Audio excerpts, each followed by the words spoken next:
Hey friends, it's Selena. I need to talk to you today.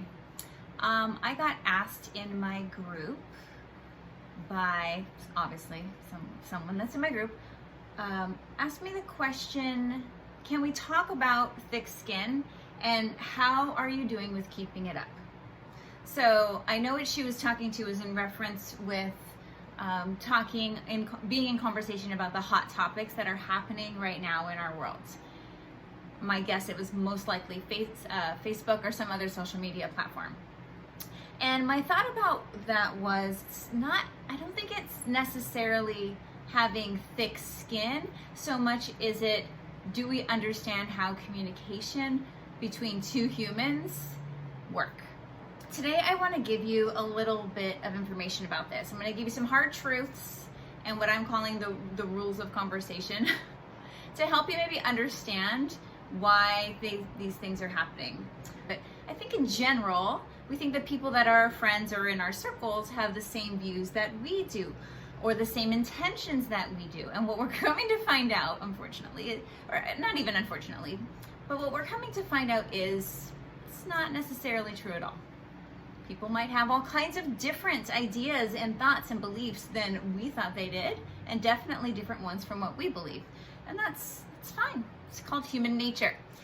The problem is we get uncomfortable with that. We don't want people to disagree with us, and we definitely don't want people to lash out to us, especially publicly, like on a social media platform, because we don't want to feel attacked. First hard truth is, you feeling uncomfortable is up to you. All right? The rule number one for communication is no one can make you feel anything. Whatever feeling you're having is your choice. If you feel discomfort, it's because of a thought that you're having about whatever it is being discussed at the time. So understand that being uncomfortable, while not pleasant, won't hurt you unless you decide it's going to. Our truth number two, it's not all about you.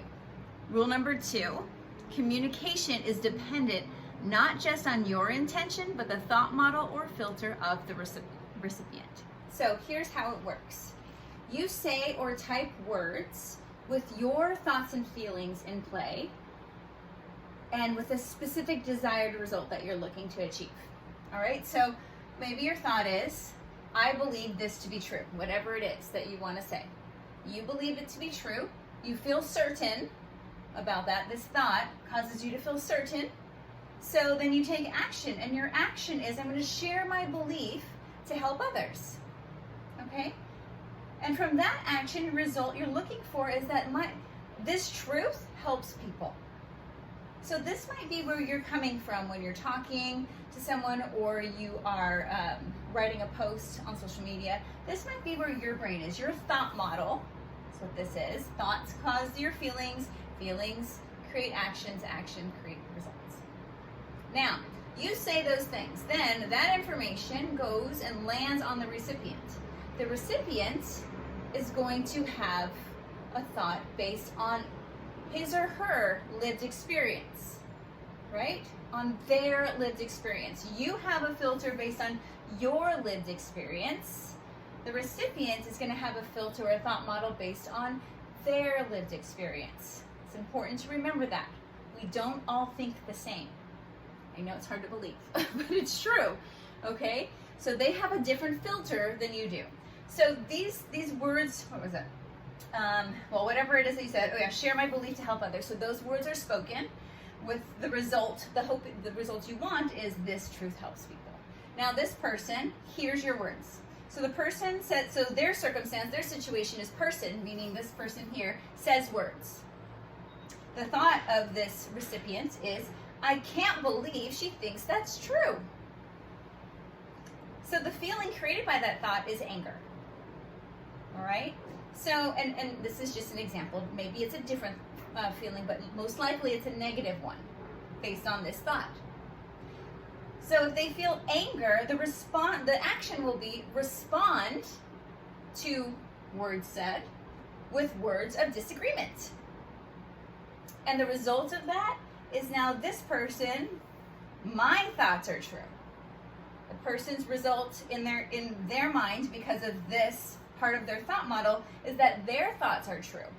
My thoughts are true. So can you see how if you're having a conversation with this thought model and this thought model, it could go back and forth. Person says words that believes it's true, expects a specific result. They're hit with how it lands. This person's like, that's not true. I don't believe that. Now I'm mad and I'm going to fight back. Or I'm going to disagree. So then that might make, like, your words might make this person feel uncomfortable. Their words coming back, words of disagreement, make you feel uncomfortable. And then we just go back and forth all day long with no real resolution. Okay, now that is pretty much how our human brain works. It's going to think that it's right. Most of us think that we're right. But I have more to offer for you. Rule 1, revisited, said a slightly different way.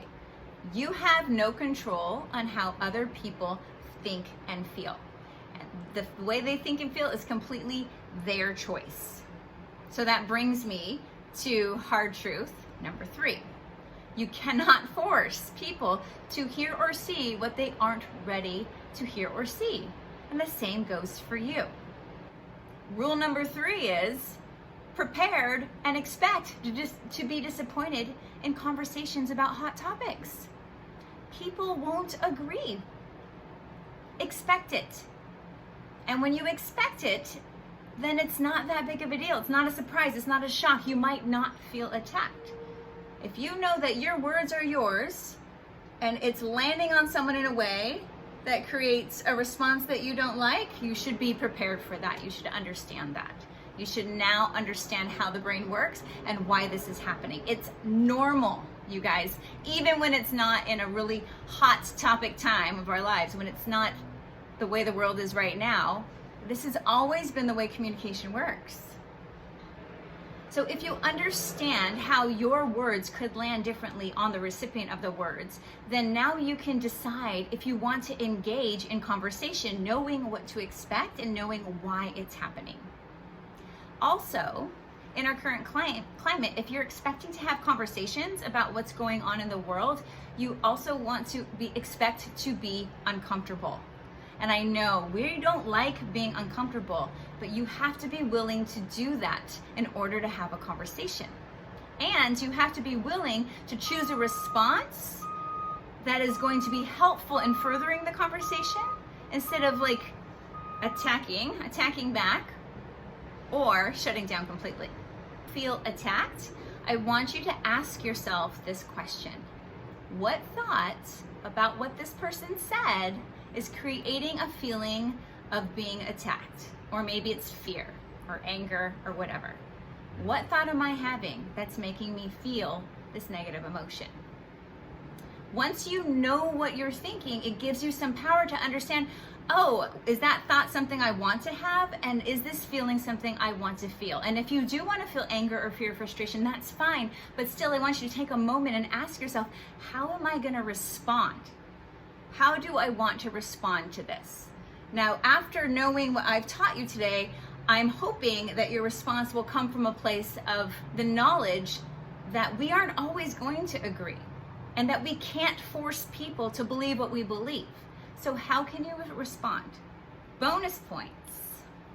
The most powerful question that you could ask for yourself that encourages you seeing maybe a new glimpse, a new perspective of something that you didn't think was true before is, how could what this person be saying be true? Or asking yourself, how could I be wrong right now? I know none of us wants to feel like we're saying it wrong or doing it wrong, but there's a pretty good chance that there's some truth on both parts, right? And if we're able to just open that door and get a little glimpse, and we come from a place of curiosity and compassion, these conversations we're having will start to make a difference. I think if we come from a place where we can hear each other more clearly, understanding what the brains of everybody is doing, it would help further our conversation towards the end goal that I think we all actually want. So I hope you got benefit out of this video.